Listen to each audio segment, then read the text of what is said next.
പുൽക്കടക്കാരെ കടറ അവിടേക്ക് പോണ ആ റോഡ് അത് ശരിയാക്കാൻ വേണ്ടിയിട്ട് എസ്റ്റിമേറ്റ് എടുത്തു. 5 ലക്ഷത്തിൽ താഴെ ഉറപ്പിക മതി ശരിയാക്കണമെങ്കിൽ. അത് ശരിയാക്കാൻ പഞ്ചായത്തിനെ കൊണ്ട് പറ്റൂല, പഞ്ചായത്ത് അതിന് സന്നദ്ധമല്ല. 5 ലക്ഷത്തിൽ താഴെ എസ്റ്റിമേറ്റ് ആയതുകൊണ്ട് ഞങ്ങൾക്ക് അവർക്ക് ഏറ്റെടുക്കാനും വേണ്ടി കഴിഞ്ഞില്ല. ഇവിടുത്തെ സ്ത്രീകളെയൊക്കെ സംഘടിപ്പിച്ചുകൊണ്ട് 1-2 പ്രാവശ്യമാണ് ഇവിടെ ഫുഡ് പ്രോസസ്സിംഗിൽ ട്രെയിനിങ് അതുപോലെ തന്നെ സൗജന്യ പരിശീലനം നടത്തിയത്.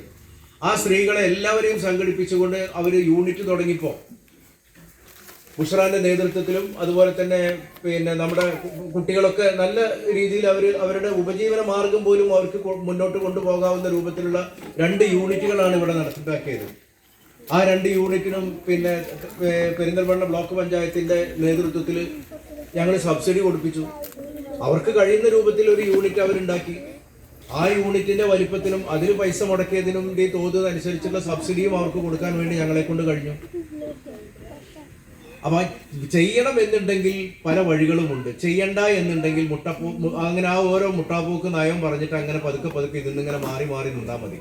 അതാണ് ഇവിടെ ഇപ്പൊ നമ്മുടെ പഞ്ചായത്ത് ചെയ്തത്. അങ്ങനെയാണ് ഏതാണ്ട് 90 കോടിയോളം രൂപ ഇവർ ലാപ്സാക്കി കളഞ്ഞത്. ആ 90 കോടി രൂപ എന്ന് പറയുന്നത് ഇതേപോലെയുള്ള ചെറുകിട വർക്കുകൾ ഏറ്റെടുക്കേണ്ട പൈസയാണ്. ചെറിയ റോഡാണെങ്കിലും ശരി, റിപ്പയർ വർക്ക് ആണെങ്കിലും ശരി, നമ്മുടെ കുട്ടികളുടെ അംഗനവാടി ശരിയാക്കുകയാണെങ്കിലും ശരി, കുടിവെള്ള പദ്ധതി ആണെങ്കിലും ഒക്കെ ശരി, അത് ശരിയാക്കേണ്ട പൈസയാണ് ഏതാണ്ട് 90 കോടിയോളം രൂപ യാതൊരു കാരണവും ഇല്ലാതെ, ഒരു നീതീകരണവും ഇല്ലാതെ ഇപ്പോൾ ഇവിടെ ലാപ്സാക്കി കളഞ്ഞിട്ടുള്ളത്. എന്ത് ഭരണമാണിത്? ഇവർ വിചാരിക്കുകയാണെങ്കിൽ ഇവർ ഇരട്ട എഞ്ചിനുള്ള ഒരു ഗവൺമെന്റാണ്, പ്രാദേശിക ഗവൺമെന്റ് ആണെന്നാണ് പറഞ്ഞിരുന്നത്. ഗ്രാമപഞ്ചായത്ത് വിചാരിക്കുകയാണെങ്കിൽ അവർക്ക് സ്വന്തം നിരക്ക് അവരുടെ കയ്യിൽ പൈസ ഉണ്ട്. കേരള ഗവൺമെന്റ് അവർക്ക് സഹായം കിട്ടാവുന്ന രൂപത്തിൽ അവരോട് ഒത്തു നിൽക്കുന്ന ഗവൺമെന്റാണ് ഭരിച്ചുകൊണ്ടിരിക്കുന്നത്. ഒരവസരം കിട്ടുമ്പോൾ നാട്ടിലെ ജനങ്ങൾക്ക് വേണ്ടിയുള്ള ക്ഷേമ പ്രവർത്തനങ്ങളൊക്കെ നടത്താൻ വേണ്ടിയുള്ള ശ്രമങ്ങളായിട്ടുള്ള മുന്നോട്ട് പോകേണ്ടത്. അതിന് പകരം ആളുകളെ ദ്രോഹിക്കുക, SIR കൊണ്ടുവരിക. അതേപോലെ തന്നെ ഇപ്പോൾ വഖഫ്, ഞാൻ ഇന്ന് പോലും എനിക്ക് ഈ വിലപ്പെട്ട ഈ തെരഞ്ഞെടുപ്പുമായി ബന്ധപ്പെട്ട ഈ തിരക്കിനിടയിൽ 1-2 മണിക്കൂർ ചെലവാക്കിയത് വഖഫ് ബോർഡിൽ നമ്മൾ മരുതല പള്ളിയുടെയും മദ്രസയുടെയും കണക്കുകളും അതുപോലെ തന്നെ ഡോക്യുമെന്റ്സും കൊടുത്തതിലെ പോരായിക ചൂണ്ടിക്കാണിച്ചുകൊണ്ട് കമ്പ്യൂട്ടറിൽ നിന്ന് അതുമായി ബന്ധപ്പെട്ട് ഉമീദ് പോർട്ടലിൽ നിന്ന് കമ്മ്യൂണിക്കേഷൻ കിട്ടിയിട്ടുണ്ടെന്ന് പറഞ്ഞിട്ട് അത് കറക്റ്റ് ചെയ്യാൻ വേണ്ടിയിട്ട് ഇന്നിപ്പോൾ ഈ വിലപ്പെട്ട സമയത്തിനുള്ളിൽ 2 മണിക്കൂർ അതിന് കെട്ടി പറയേണ്ടി വന്നു. ഇതൊക്കെ ഈ സമയത്താണോ ചെയ്യുക? ഒരു ഗവൺമെന്റ് അങ്ങനെ ചെയ്യാണ്, ലക്കും ലഗാനും ഇല്ലാതെ ഒരു കേന്ദ്ര ഗവൺമെന്റ് മുന്നോട്ട് പോവുകയാണെങ്കിൽ അവരെ തിരുത്തണ്ടേ? പശ്ചിമ ബംഗാളിൽ മമതാ ബാനർജി പറഞ്ഞത് കേട്ടില്ലേ?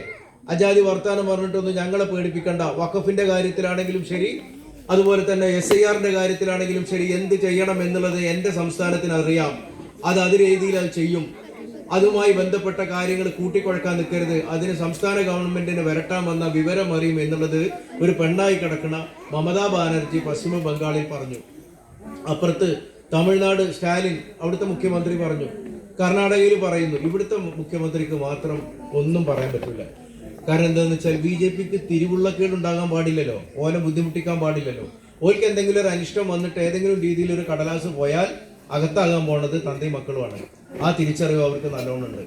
എന്നിട്ട് അതിൻ്റെയൊക്കെ പേരിൽ ഒരു കാര്യവും പറയാതെ ഇതിങ്ങനെ ഓരോന്നിങ്ങനെ, ഇതൊക്കെ ഞാനൊരു കൺവെൻഷനിൽ വർത്തമാനം പറയണം. ഇത് കഴിഞ്ഞിട്ട് വിളിച്ചാൽ മതിയോ? കൊപ്പ് കഴിയും.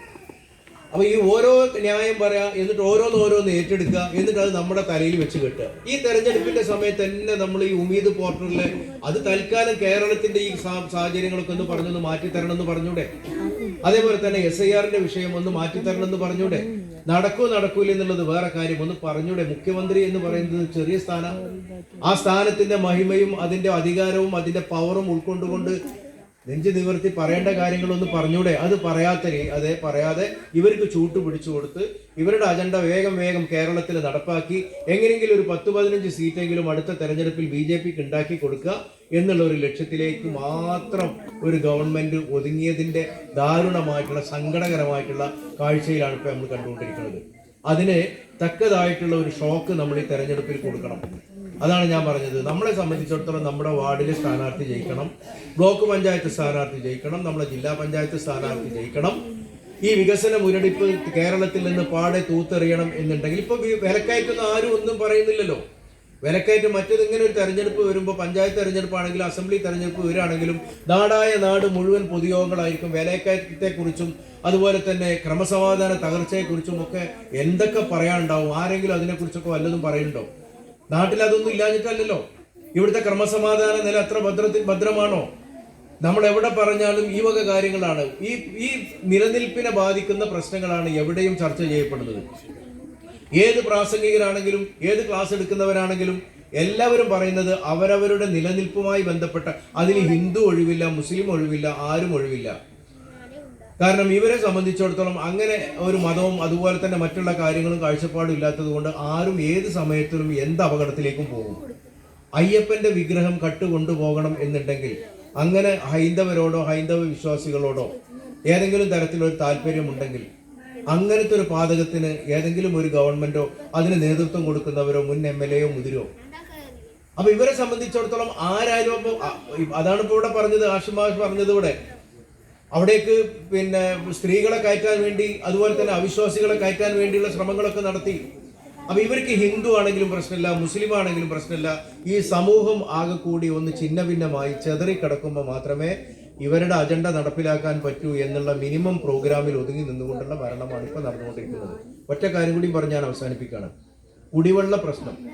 ഞങ്ങള് ഇപ്പൊ ബ്ലോക്ക് പഞ്ചായത്തിന്റെ ഭരണസമിതി വന്നപ്പോൾ പ്രത്യേകമായി DPCയിൽ നിന്ന് അംഗീകാരം വാങ്ങി ചുരുങ്ങിയത് ഒരു 50 കുടിവെള്ള പദ്ധതിയെങ്കിലും ആദ്യത്തെ ഒരു വർഷം നമ്മുടെ താഴേക്കോട് പോലുള്ള പഞ്ചായത്തുകളിൽ നടപ്പിലാക്കണം എന്ന് വിചാരിച്ചാണ്. ഗ്രാമീണ മേഖലയിൽ പ്രത്യേകമായിട്ട് 30, 35, 40 വീടുകളുള്ള ക്ലസ്റ്ററുകളിലേക്ക് കുടിവെള്ള പദ്ധതിക്ക് വേണ്ടി നമ്മൾ വലിയ എമൗണ്ട് നീക്കി വെക്കുകയും ചെയ്തു. ആദ്യത്തെ ഒരു 3-4 കുടിവെള്ള പദ്ധതി ഇപ്പൊ പ്രവീണന്റെ നേതൃത്വത്തിൽ ഒരു മാട്ടുകുഴി കുടിവെള്ള പദ്ധതി ഉണ്ടായിരുന്നു. അതേപോലെ തന്നെ അവിടെ കൊടികുത്തിനടുത്ത് വേറൊരു അത് ഫെയിലിയറായി. അങ്ങനെ 2-3 കുടിവെള്ള പദ്ധതി ഞാൻ ഇറക്കുറമ്പിൽ 1-2 ഒക്കെ പൂർത്തിയായപ്പോഴേക്കും പിന്നെ അടുത്ത കുടിവെള്ള പദ്ധതിയുടെ കടലാസ് കൊടുത്തപ്പോൾ താഴേക്കോട് പഞ്ചായത്തുകാർ പറഞ്ഞു, ഇനി കുടിവെള്ള പദ്ധതിക്ക് വേണ്ടി ബ്ലോക്ക് പഞ്ചായത്ത് പൈസ ഒന്നും വെക്കേണ്ടതില്ല, പ്രൊജക്ട് വെക്കേണ്ടതില്ല. കാരണം ജൽജീവൻ മിഷന്റെ കണക്ഷൻ എല്ലായിടത്തും വരാൻ വേണ്ടി പോവുകയാണ്. അതുകൊണ്ട് ബ്ലോക്ക് പഞ്ചായത്തും ജില്ലാ പഞ്ചായത്തും ഒന്നും ഇനി ഗ്രാമീണ മേഖലയിലെ കുടിവെള്ള പദ്ധതിക്ക് പണം മാറ്റി വെക്കേണ്ടതില്ല. അത്തരം പ്രോജക്റ്റുകൾക്ക് ഇനിമേൽ അംഗീകാരം കിട്ടുന്നതല്ല. അംഗീകാരം കിട്ടുന്നതല്ല എന്ന് പറഞ്ഞാൽ ഇവിടെ വന്നിട്ട് എന്തെങ്കിലും കാര്യം ചെയ്യുമ്പോൾ അത് പഞ്ചായത്തിന്റെ ആസ്തിയുമായി ബന്ധപ്പെട്ടതായതുകൊണ്ട് ഒരു ക്ലിയറൻസ് കിട്ടണം, അത്രേ ഉള്ളൂ. ആ ക്ലിയറൻസ് മിനിമയിൽ തരൂലെന്ന് ശരി, എന്നാ ആ ഫണ്ട് വേറെ കാര്യങ്ങൾക്ക് വേണ്ടി ഉപയോഗപ്പെടുത്താലോ എന്ന് ഞങ്ങളും വിചാരിച്ചു. എന്നിട്ട് എന്തുണ്ടായി, താഴേക്കോട് പഞ്ചായത്തിൽ ഈ പറഞ്ഞ ജൽജീവൻ മിഷന്റെ പേരിൽ റോഡൊക്കെ വെട്ടിപ്പൊളിച്ചു. നമ്മളെ കണ്ണ് മുളച്ചിട്ട് നമ്മൾ കാണാത്ത അത്ര വലിയ വലിയ ഭീമാകാരങ്ങളായിട്ടുള്ള എത്രയോ പൈപ്പുകൾ നമ്മൾ നാടിന്റെ പല ഭാഗങ്ങളിൽ കിടക്കണ കണ്ടു. ആ പൈപ്പുകളൊക്കെ ഭൂമിക്കടിയിലേക്ക് പോയി.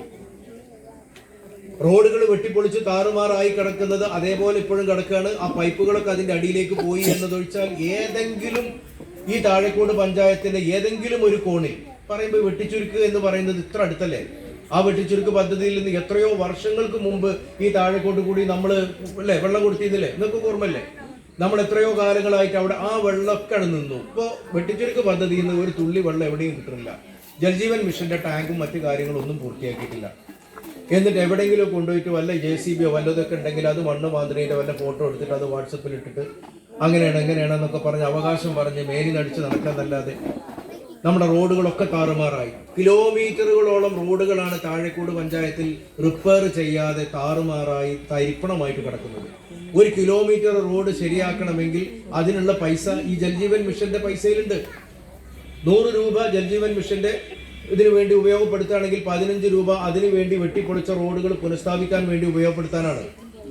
റോഡ് കീറിയിട്ടുണ്ടെങ്കിൽ അത് പുനഃസ്ഥാപിക്കണ്ടേ? അതിൽ മണ്ണിടണം, അതിന്റെ മുകളിൽ പിന്നെ കോറി വേസ്റ്റ് ഇടണം, അതുപോലെ അത് കൺസോൾഡേറ്റ് ചെയ്യണം, അത് ഉറപ്പിക്കണം, എന്നിട്ട് അതിന്റെ മുകളിൽ ഒന്നുകിൽ കോൺക്രീറ്റ് ഇടണം, അതല്ലെങ്കിൽ അതിന്റെ മുകളിൽ ടാർ ചെയ്യണം. അതിനു വേണ്ടി ഉപയോഗപ്പെടുത്തേണ്ടുന്ന 15 രൂപ ഇവരെ കയ്യിലുണ്ട്. പക്ഷെ അത് ഉപയോഗപ്പെടുത്താൻ അറിയണ്ടേ? തൊട്ടപ്പുറത്ത് ആലിപ്പറമ്പ് പഞ്ചായത്തിലും ഇപ്പുറത്ത് വെട്ടത്തൂർ പഞ്ചായത്തിലും ഒക്കെ വെട്ടിപ്പൊളിച്ച റോഡുകളൊക്കെ ശരിയാക്കിയിട്ടുണ്ട്, എല്ലാം ലെവലാക്കിയിട്ടുണ്ട്. എല്ലാ പൈപ്പിട്ട റോഡുകളും അവർ ശരിയാക്കി നിശ്ചിത സമയത്തിനുള്ളിൽ. താഴേക്കോട് പഞ്ചായത്തിൽ കിലോമീറ്ററുകളോളം റോഡുകൾ ഇപ്പോഴും തകർന്ന് തരിപ്പണമായി ഗതാഗത യോഗ്യമല്ലാത്ത രീതിയിൽ കിടക്കുകയാണ്. പൈസ ഇല്ലാന്ന് ഇവർ പറയില്ല, കാരണം നമ്മളെ പോലത്തെ ആൾക്കാർക്ക് അതിന്റെ കയ്യിൽ നമ്മുടെയൊക്കെ കയ്യിൽ അതിന്റെ പൈസയുടെ കണക്കുണ്ട്. അപ്പൊ ഈ വക കാര്യങ്ങളിൽ ഒന്നും യാതൊരു ഒരു നോട്ടവും ഇല്ലാതെ, തത്വദീക്ഷതയില്ലാതെ, ദൂരക്കാഴ്ച ഇല്ലാതെ എന്തെങ്കിലുമൊക്കെ കുറെ കാര്യങ്ങളൊക്കെ ചെയ്തിട്ടുള്ള ഒരു ഭരണസമിതിയാണ് ഇപ്പൊ നിലനിന്നിട്ട് ഇങ്ങനെ പതുക്കെ തട്ടിമുട്ടി മുന്നോട്ട് പോകുന്നത്. അവരെന്ന് താഴെ ഇറക്കണം. അതേപോലെ തന്നെ സംസ്ഥാന ഗവൺമെന്റിന് നല്ല ഒരു കനത്ത താക്കീതും നമുക്ക് ഈ തെരഞ്ഞെടുപ്പിൽ കൊടുക്കേണ്ടതുണ്ട്. അത് കൊടുത്തിട്ടില്ലെങ്കിൽ നമ്മുടെയൊക്കെ പൗരബോധം ഇവരുടെ കാൽ കീഴിൽ കൊണ്ടുപോയി വെച്ചു എന്ന് ഇവർ കരുതും. കാരണം എന്താണെന്ന് വെച്ചാൽ ഇതൊക്കെ നടന്നിട്ട് നമ്മുടെ സ്ഥാനാർത്ഥികൾ തോൽക്കാൻ വെച്ചോളൂ. ഇതൊക്കെ നടന്നിട്ട് ഇനിയും അവരുടെ ഗവൺമെന്റ് തന്നെ വരാണ്, അല്ലെങ്കിൽ കൂടുതൽ MLA-മാർ അവർക്ക് കിട്ടണമെന്ന് വെച്ചോളൂ. ഈ നടക്കുന്ന കാര്യങ്ങൾക്കൊക്കെ നമ്മൾ ശരിയുത്തരം കൊടുക്കുന്നു, ഇതിനൊക്കെ നമ്മൾ ടിക്ക് മാർക്ക് കൊടുത്ത് വിടുകയാണ് എന്നുള്ള രൂപത്തിലുള്ള അതിന്റെ വ്യാഖ്യാനം വരിക. അങ്ങനെ ഒരു ദുരവസ്ഥ താഴേക്കോട് പഞ്ചായത്തിൽ ഇപ്രാവശ്യം ഉണ്ടാകരുത്. ഇമ്മിലും നമുക്ക് എല്ലാവർക്കും അറിയാം, നമ്മുടെ വീട്ടിലെ സാധാരണ ഒരു സ്ത്രീയെ പോലെയുള്ള ഒരു സ്ത്രീയെ, പ്രത്യേകിച്ച് യാതൊരു മേന്മയും ഇമ്മിലൂനില്ല. നമ്മൾ അതൊന്നും ആരോടും പറയുന്നില്ല. പക്ഷെ ഒന്നുണ്ട്, എവിടെയെങ്കിലും ഒരു ബുദ്ധിമുട്ടുള്ള വീടുണ്ടോ, എന്തെങ്കിലും ഒരു പ്രയാസം നമ്മുടെ വാർഡിലുണ്ടോ, അവിടെ ഇമ്മിലു ഓടിയെത്തും. ആത്മാർത്ഥതയോടുകൂടി, കളങ്കമില്ലാതെ, യാതൊരു കാപട്യവും ഇല്ലാതെ. അതിന് 100% നമുക്ക് ഉറപ്പിച്ച് നാട്ടുകാർക്ക് വാഗ്ദാനമായിട്ടും വീടായിട്ടും നമുക്ക് കൊടുക്കാവുന്ന ഏറ്റവും നല്ലൊരു സ്ഥാനാർത്ഥിനെ തന്നെയാണ് നമുക്ക് കിട്ടിയിട്ടുള്ളത്. ഇതിലപ്പുറം ഒരു സ്ഥാനാർത്ഥിക്ക് വേറെ എന്താ ഗുണം വേണ്ടത്? നാട്ടിലെ ജനങ്ങൾ ആഗ്രഹിക്കുന്നിടത്ത് വേണം അവരെ കിട്ടണം. അവരെ വീടും അവരുടെ പരിസരവും നോക്കുന്നതിന് അതേ രൂപത്തിൽ തന്നെ അവർ അയൽപക്കത്തെ നോക്കുന്നുണ്ട്, നാട്ടുകാരെ നോക്കുന്നുണ്ട്. നാട്ടുകാരുടെ വിളിപ്പുറത്ത് എത്താൻ സാധ്യതയുള്ള ഒരു സ്ത്രീയാണ് അവര്. ഒരു കുടുംബത്തിന്റെ കഷ്ടപ്പാട് എന്താണെന്ന് അറിയാം, സാധാരണക്കാരുടെ ബുദ്ധിമുട്ട് എന്താണെന്ന് അറിയാം. അവരുടെ വിളിക്ക് ഉത്തരം നൽകിയിട്ടില്ലെങ്കിൽ അതുകൊണ്ട് ആ വീട്ടുകാർക്കുണ്ടാകുന്ന മനപ്രയാസവും അവിടെ ഉണ്ടാകുന്ന ബുദ്ധിമുട്ടുകളും എത്രത്തോളമാണ് എന്നുള്ളത് നല്ലോണം അറിയുന്ന ഒരു സാധാരണക്കാരിയായിട്ടുള്ള ഒരു വീട്ടമ്മ. അവരെ നമ്മൾ ഒന്നും കാണാതെ ഒന്നല്ല നിർത്തിയിട്ടുള്ളത്. അവർക്ക് നമ്മുടെ വാർഡിനെ സേവിക്കാൻ കഴിയും, വാർഡിലെ ജനങ്ങൾക്ക് വേണ്ടി കാര്യമായിട്ടുള്ള സംഗതികളൊക്കെ ചെയ്യാൻ പറ്റും എന്ന ഉത്തമ ബോധ്യം ഉള്ളത് കൊണ്ടാണ്. ഇനി അഥവാ ദൗർഭാഗ്യവശാൽ അങ്ങനെ സംഭവിക്കാതിരിക്കട്ടെ, പഠിച്ചോ നമ്മളെ കാക്കട്ടെ, അഥവാ ഇനിയിപ്പോ മുമ്മിലോട്ട് തോറ്റു എന്ന് വെച്ചോളി, മുമ്മിലൂന് എന്ത് പോയി? ഒന്നും പോയില്ല. 33 പേരക്കുട്ടികളെ എടുത്തുകൊണ്ട് ആ ഒരു ഇതില് ഇതൊന്നും ഒരു മണിക്കൂർ നേരം പോലും അവരുടെ മനസ്സിൽ നിൽക്കൂല. പക്ഷെ നഷ്ടപ്പെടുന്നത് നമുക്കായിരിക്കും.